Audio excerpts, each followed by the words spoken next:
So hello guys, what's up and welcome back to my YouTube channel.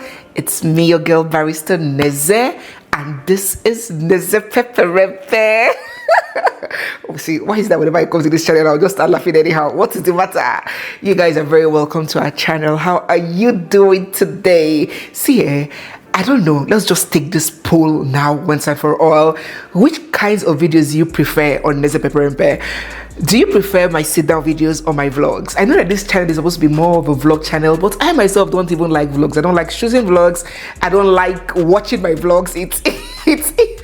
I'm cringe. I cringe when I watch my vlogs. I don't like editing vlogs. I don't like anything vlogs. I prefer my sit-down videos. So which one do you guys prefer? Do you want me to be doing more vlogs or sit-down videos? Or you want a mixture? You want the best of both worlds? Let us know down in the comment section. So, in today's video, we are going to be talking about something that we rarely talk about, but it is an issue that is as real as the noses on our faces. It is something that is getting very, very common, like more common than it has ever been before. Something that we should have knowledge about, and we should start putting things in place to avert the possibility or mitigate. It is called grey divorce. What is grey divorce?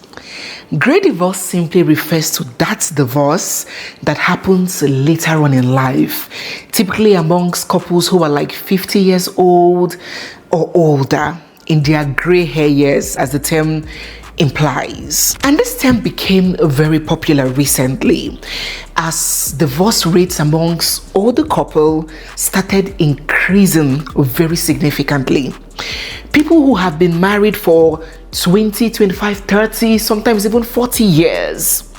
So unlike divorces amongst younger couples, grey divorce often involves very long-term marriages. There are adult children, and it comes with a complete emotional detachment rather than this one explosive conflict or a single incident. So unlike the divorces amongst younger couples, this grey divorce is not often loud.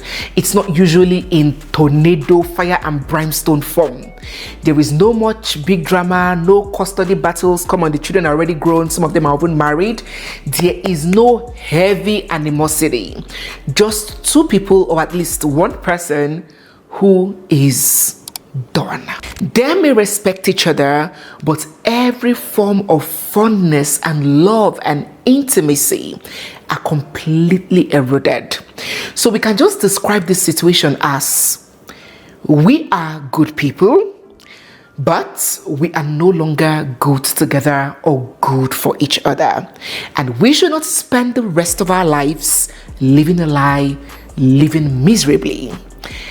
Grey divorces have not been so common in our society. When I say our society, I mean amongst we Africans, amongst Nigerians.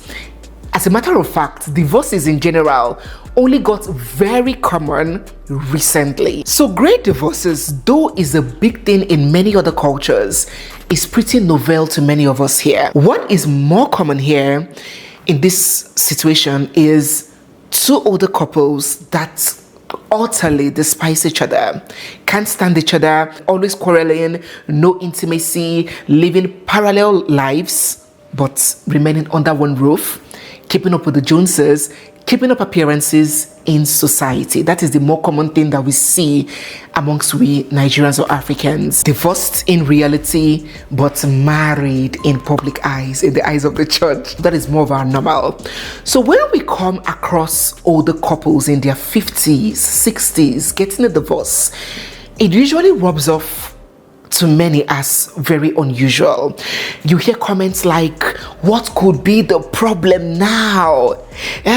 If they could manage themselves for 30 years, what is it now that they are just seeing now that they didn't see all this while, all this past 30 years? What is the need for divorce after raising all your children? They're all adults. This is the time that people will just be enjoying yourselves, enjoying each other's company in retirement. Are you saying that the cause of this divorce just started after 35 years, it doesn't make sense to a lot of people. I remember on my other channel, NEZE, please follow us there if you are not. We discuss a lot. I can't even believe there's anybody here who's not following us on NEZE. So I remember that in one video that we covered on NEZE some months ago, where we discussed the story of Mrs. Folorunsho Alakija, the richest woman in Nigeria, and dare I say Africa, when the news broke that her marriage was over, a marriage of about 40 years that she had parted ways with her husband. The reactions were crazy, but they were very similar across board. And people screamed like, why should people who have spent the whole of their adult lives together start getting a divorce at old age? Is it to start getting remarried at the age of 50, 60, talking stage at old age? They should have just managed. That was the common comment across board. So in today's video, we are going to be discussing and breaking down in depthly, dissecting this grey divorce, its common causes, what we can learn, and how we can avert it. Believe me, there is so much that you're going to take home from this video. So watch till the end. Drop your comments. Of course, you know I love to read them. Let this be interactive. Let us get into the cocoa. So, what are the reasons? Number one, the problem was always there. Now, I decided to start with this header, with this one, because of the common misconception that comes from this grey divorce. Remember that I have mentioned how people are like, oh, what is the problem now that is just happening now that you didn't know before, that you didn't see before?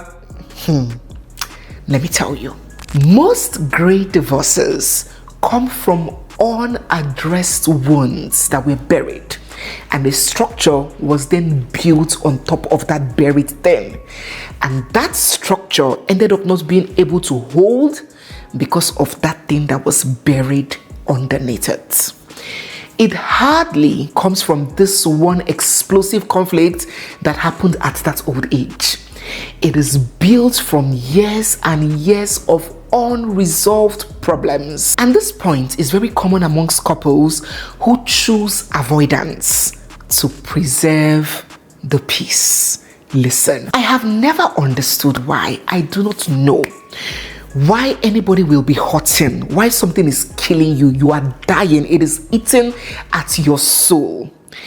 It's bothering you, but you choose pretense and avoidance as a way to manage it, as a way to deal with it. I know that so many women are already prepared with their answer, with their defense, and they'll be like, oh, Neze, it is because of his reaction when I speak. It's because I have spoken one too many times and nothing changed. So what's the point? It's because of this, it will only explode and become worse. So let me just mind my peace and keep it inside and bury it in my heart. So you may be asking, what do you expect me to do in this situation? I would respond to you. I would answer you. Keep expressing yourself. Avoidance, the resultant effect, the repercussions of avoidance is worse than that expression that you are eluding yourself. Instead of avoidance, why not try better communication patterns? If you feel like addressing it will lead to more problem, more trouble, why not try a different manner of communication? Because most human beings will listen with effective communication. I didn't say if you're married to a madman that hates you. Most people, most of our problems when it comes to passing message across and how it's received has to do with how it was communicated, not really the things that we are saying. And women, as I always say, we're designed to communicate. We're designed to talk, to be expressive, to be verbal. When a woman is not talking, she is dying inside. And you as the woman, you may feel like, oh, you are avoiding problem. You as the man, you may feel like, oh, this woman is peaceful, she's calm. Being quiet about what is hurting you, about what is eating your soul, is not her being peaceful, oh brother, my dear brother. She is a ticking time bomb. Avoidance only reduces tension in the short term. In the long term, it erodes intimacy, it builds resentment, it kills marriages. I don't understand. I don't know how we women, we can be able to freely express ourselves to God, tell God where we are hurting, tell him about our needs, tell him about our challenges, but we cannot talk to a mere mortal, a person that you share nakedness with, a person you have sex with. You cannot talk to the person. It begs the question of how you started that relationship or that marriage. What sort of foundation did you set in the first place that you cannot open your mouth and tell your spouse how you feel? So, my dear people, when there was this painful issue that was never fully processed, either because the woman chose not to be vocal about it, to bury her pain points, or because the man dismissed her pain, that issue does not disappear. It just settles. It hovers around and becomes the background noise in that relationship. Take this example. Maybe the man went and had a child outside. It could be infidelity. It could be financial secrecy that hurts. It could have been where, for example, there was emotional abandonment, major public humiliation, or a period of neglect. Yes, during a tough time, or maybe during sickness. Do you know that there are so many women that haven't forgiven their husbands or haven't forgotten how their husbands treated them when they were pregnant, and they're still carrying that resentment for their husbands? Because women do not forget who treated them badly or nicely when they were pregnant, right? Do you know that there are so many women that nurse deep hatreds for their husbands for how he has treated them in the past, and they just buried those emotions? And that's why sometimes you see some women, some couples, they'll come abroad and the man will be saying, oh, the marriage was good in Nigeria, she just came abroad and changed. She didn't change. That hatred, that resentment was buried, and she just came to a society where she didn't need to conceal that resentment again, and then her nature of how she really feels about you begins to manifest. Instead of us having honest conversations, bearing our thoughts, accountability sessions, sincere apologies given, rebuilding trust intentionally, we just to move on. Church will say, just forgive and forget, it's in the past, just brush it off. Ahead. No, don't do that. Moving on is not the same as repairing. No, it's not. That pain does not and will not disappear. Something shuts down and dies inside that person that never wakes up. Affection becomes a duty. Sex becomes mechanical. It is no longer a real marriage at that point. They just become co-managers of life. And because accumulated resentment is usually quiet, the affection will die quietly. The sexual connection will die quietly too. The bonding will die quietly. And then you guys will keep going. And then you get to the stage and the age in your life where you realize that you have nothing with this person. You feel nothing. You want nothing from that person. And remaining in the marriage will now become too painful to bear. And that's when you will now hear that after 30 years, marriage don't break. After 30 years, they have divorced. No be today matter. No be today something. It didn't just start. My dear brothers and sisters, it had built over time. My dear Odogus, my dear kings, before you sit there thinking that your wife doesn't talk, or thinking that your wife is peaceful when you are maltreating her. Oh, I want a peaceful woman. To many men, peaceful woman means someone that can keep their mouth shut while they do and undo, while they act and unact. Before you sit down there thinking that you are married to a peaceful woman, be careful. Be careful to be sure that she is not just accumulating animosity for you. You are not doing yourself or your partner any favor bottling that pain up. My Odogus, be warned. My dear ladies and gentlemen, talk about, work on, address, Fix and heal from whatever needs fixing and healing from now.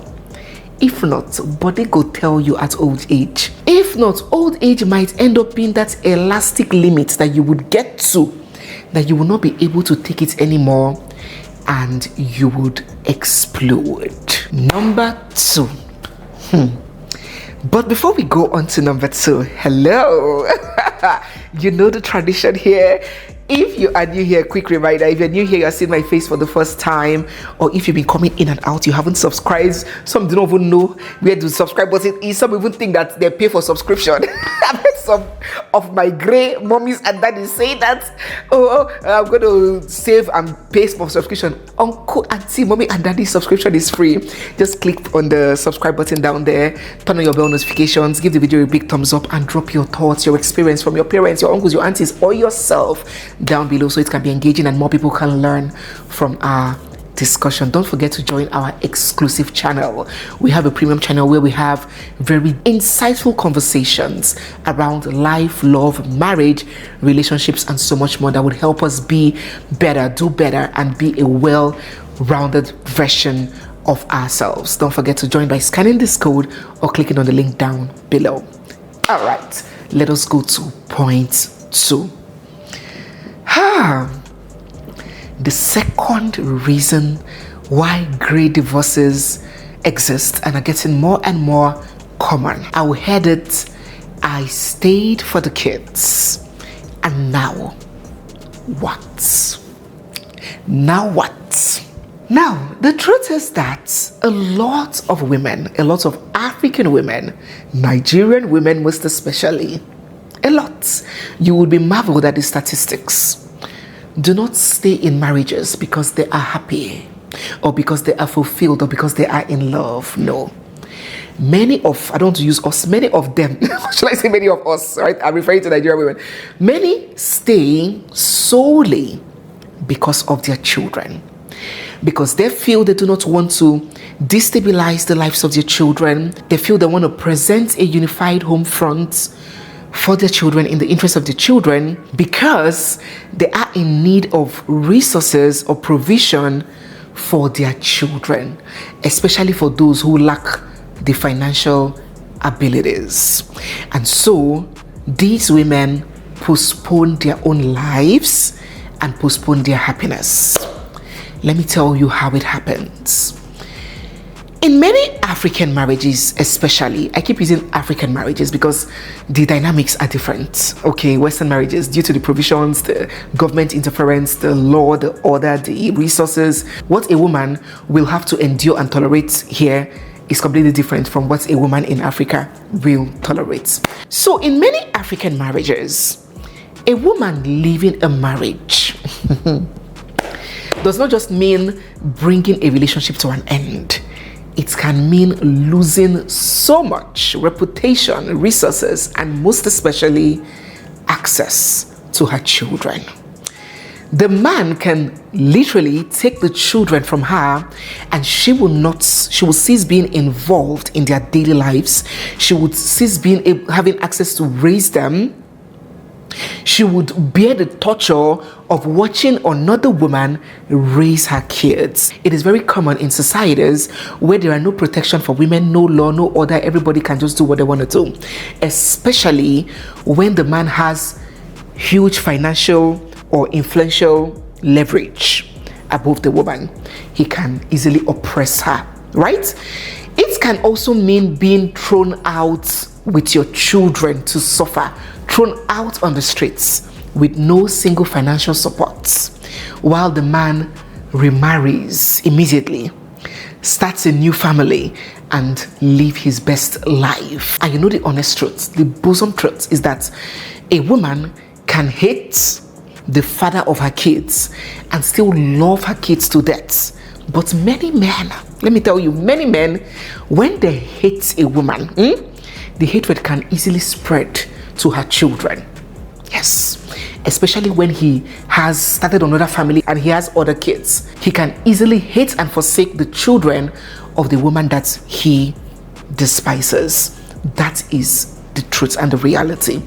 So many women choose to stay not because they consider what they are in as real marriage, as fulfilling marriage, not because they feel anything for the man, they don't love him, but purely as a strategic sacrifice, choosing proximity to their children over personal fulfillment. And so the years pass. The children grow, become adults, attain independence, leave the home, get married, right? And suddenly, that reason for staying is gone. Mission accomplished. The children are stable. Their father has trained them through school, right? That was the plan the whole time. That was the goal. They saw their parents grow under one roof, so that's a children from divorced home. All that is put behind the woman. And then you find that woman looking at the marriage and saying, what the hell am I even staying here for? And this is where you see the ones that do not have the balls to quit, or whom for religious or cultural reasons they do not want to. You see them, those women, those mommies at this stage will start going for omugwa that never ends. Going from visiting one of their children, from one of their children's houses to the other. Visitation now water. They do not want to go back and return home to that man who has so maltreated them, so has some of them beaten them up, humiliated them, hurt them over the years. They do not want to go back. While on the other hand, for those women who have the balls or who have thick skin from society, the woman go just movement sharply. And that woman is choosing to leave then, as in chose to leave now. Not because she didn't want to leave earlier, but because the cost of leaving sooner was too high a price for her to pay at that time. And now the period of sacrifice has come to an end.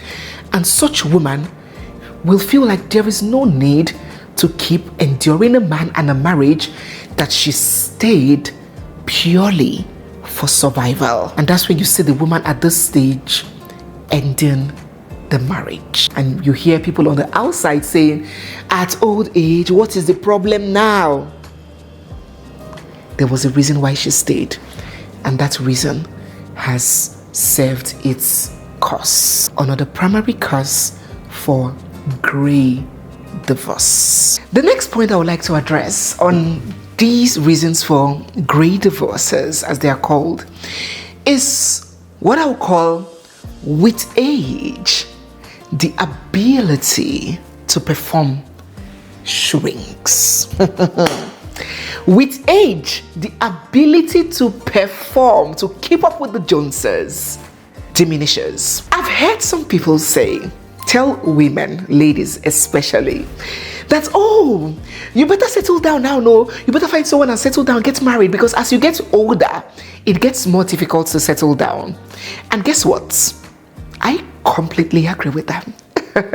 But I have my own unique theory about it. People that say this, especially to women, try to come from the shame approach, from the reproach approach. And they're like, oh, men have options, oh, to marry a younger woman is easy. So you, as you grow older, you feed up the options, just like a flower. That is the common belief.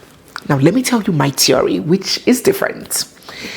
Mine is, as you get older, your ability to tolerate bullshit starts reducing. Your tendency to please, to perform, to pretend lowers. Your threshold for nonsense shrinks.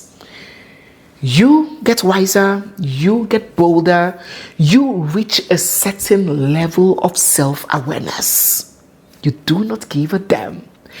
So little mistakes that you could just overlook or tolerate as a 21-year-old girl, as a 38 or 40-year-old woman, you will pick your bags and walk out and go back home and go and sleep. And now that this your tolerance for bullshit level has reduced, and human beings are innately flawed. We are designed to annoy, to provoke, and to step on toes. It now becomes harder for you to just let mistakes slide, for you to find someone to settle with, because at any sight of yama yama, poto poto, mago mago, wuru wuru. Pardon my Nigerian language, I'm sorry if you're not Nigerian. It just means at any sight of nonsense, you are gone.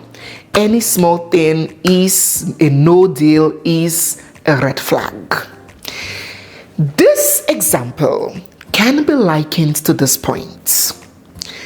Do you know that from staying for the children or staying because of what society will say, because of what people would say, I do not know which one is more common amongst African women for remaining in deeply troubling, unfulfilling marriages. I do not know which one is more common, for the children or for society. But these two take the lead. So, in our younger years, many women tolerate and endure crap for image, for social approval, for provision, for what people would think and say, right? When you are younger, there is more energy to perform, more energy to smile in public, even when things are not going fine, even when you are dying inside, more energy to maintain appearances. But with age, something shifts inside you. You do not give a damn. You stop caring about many things that bothered you 20 years ago. The fear of gossip weakens, waiting concern you. The desire to impress dies. Even some of you watching me now, there's some things that you can wear out looking like a homeless person that at the age of 20, you wouldn't want to wear it out because of how people will see you. You want to appear a certain way, you want to impress. But now you don't mind going out like Clifford Oji. You don't just give a damn anymore. As we get older, it increases. How you stood up to talk in a gathering that you didn't feel like talking because of you didn't know how people will see. But now, if you don't want to talk, nobody will beat you. You don't just care again. As you get older, it begins to decrease. So things that used to matter and mean a lot to you, like a big house, like flashy cars, like money, status, lifestyle, no longer impress you that much. Peace becomes more valuable than ever. With age and with maturity comes clarity. And you begin to lose your ability to pretend for no damn person. So, for example, a 30-year-old woman might endure chaos for comfort, for a man who will take her shopping after humiliating her. But at 55, you do not mind living in your peaceful, comfortable 2-bedroom apartment. You do not mind riding in your small Toyota Camry as long as you have peace of mind. As long as someone is not bringing you constant issue over constant headache and stress. As you age, your priority shifts. And staying true to yourself becomes more important than any other thing in the world. And so when peace becomes more important than image, that image that you were trying to keep up loses meaning. I mean, at this age, approaching late 50s, 60s, 70s, many of the people you know are dead. You may have lost your both parents. You may have dealt with hard things. Life now has a different meaning now than it meant 25, 30 years ago. You begin to view life from a different lens. You begin to see it differently. It begins to dawn on you that I cannot live the rest of my life like this. Your tolerance for chaos, for life dissatisfaction drops. And many women at this point in their lives will choose calm and authenticity over appearance. Hence, living that marriage that no longer serves any purpose in their lives or are a constant source of stress and pain to them becomes paramount to them. As we get older, we begin to reach a deeper appreciation for the simple things like peace, joy, love, unity, togetherness, good health, serenity, tranquility. And when a marriage doesn't provide that, the ability to make do reduces. They become very little to hold on to. Lastly, but certainly not the least, I'll just name it cohabit but cannot coexist. We are shaking tables today. I hope you guys have bought a copy of our book, The Unbroken Spirit. This book, in fact, so many of the things we're discussing now, this book gives clarity to the foundation of whether it will come or it will not come. It will teach you how to handle a lot of things around abuse, marriage, about self-actualization, about coping, about finding happiness even in the midst of a storm. There is so much you're going to learn from this, because even if your body is broken, you have to ensure that your spirit is not broken, because as soon as your spirit breaks, that is the end. Get a copy of The Unbroken Spirit by scanning this code or clicking on the link down below, or you can just mail us book to info@nezeville.com. All right, let's cover the last point and bring this video to an end. Cohabiting but not coexisting. Do you know that a lot of marriages are functioning, surviving because of distance? There were a lot of marriages that from afar, the love is sweet. It's running on duty, it's running on responsibilities and routine, but not compatibility and love. As soon as they stay together for 24 hours, the bus will be boasting, fight. They cannot stay together. In fact, they are relieved. They are more in love when they are operating from a distance. For some couples, during their active years, work separated them a lot. Some go 10, 12, or even more hours every day without having to see each other, without having to deal with each other, without having to stay in the same space. Those schedules reduce interaction, and that distance can mask the tension that exists between them, between that man and woman. Something is coming.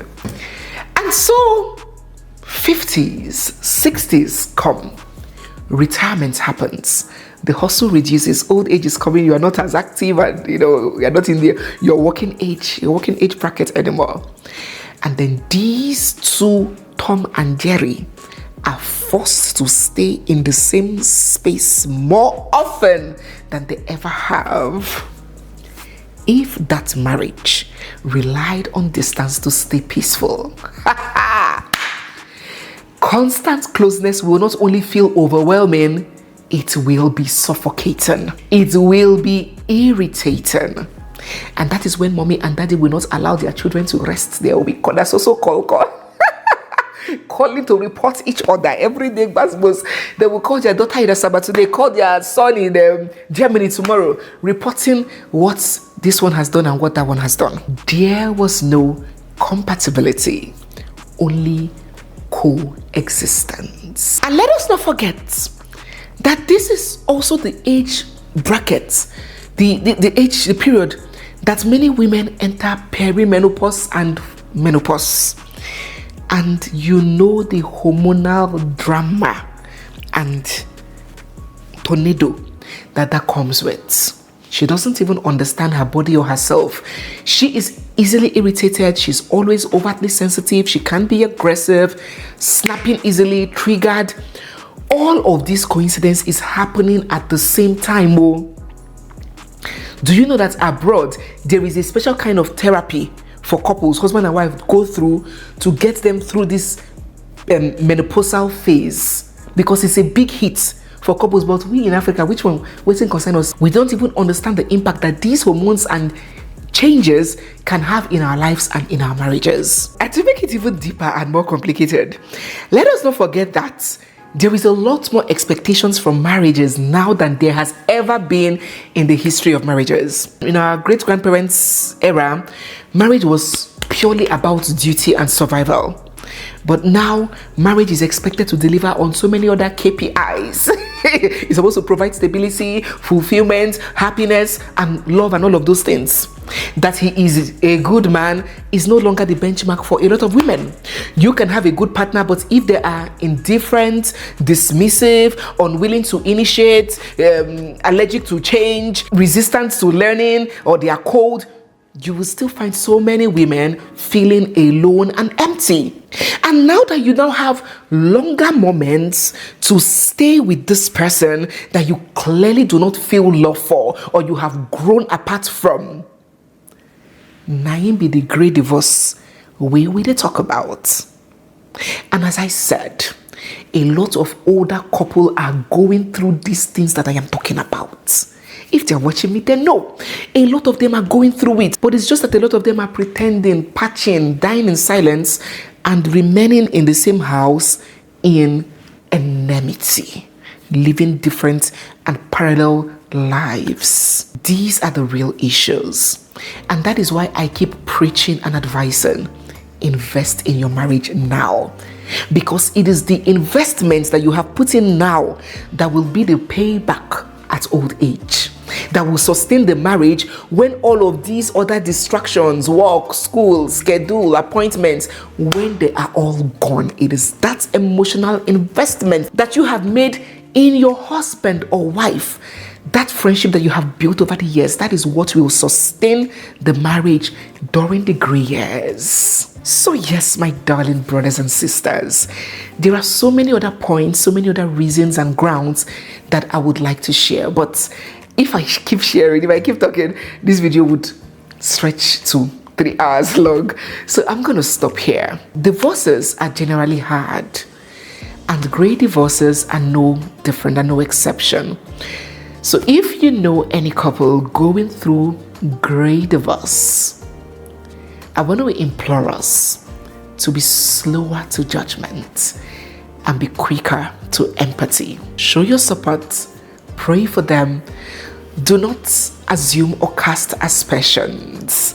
You do not know their story, their journey, their history better than they do. May God always give us wisdom and understanding. So guys, yes, we have come to the end of today's video. If you're new here, you are seeing my face for the first time, or if you've been watching without subscribing, don't forget to hit the subscribe button. Give this video a big thumbs up, drop all your thoughts down in the comment section, and stay glued, for we have so much more coming your way. Don't forget to grab a copy of our book, The Unbroken Spirit. It is a book that will change your mind and your thinking in ways that I cannot even quantify here. It's available on Amazon. You can buy irrespective of where you are located in the world. Thank you so much, guys, for listening. I'll see you in my next video. It's me, your girl barrister NEZE, and this is NEZE Peperempe. Goodbye.